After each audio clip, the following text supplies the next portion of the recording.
بسم الله الرحمن الرحيم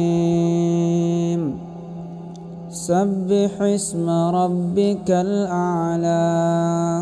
الذي خلق فسوى والذي قدر فهدى والذي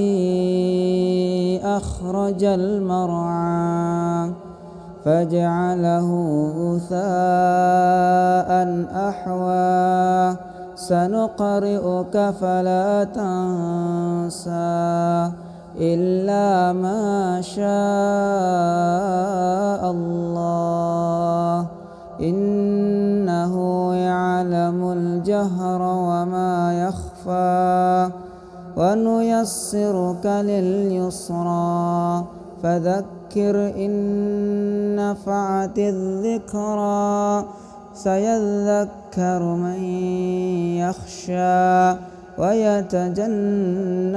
الأشقى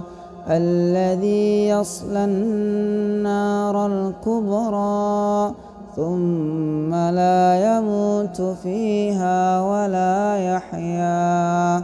قد أفلح من تزكى وذكر اسم ربه فصلى بل تؤثرون الحياة الدنيا والآخرة خير وأبقى إن هذا لفي الصحف الأولى صحف إبراهيم وموسى.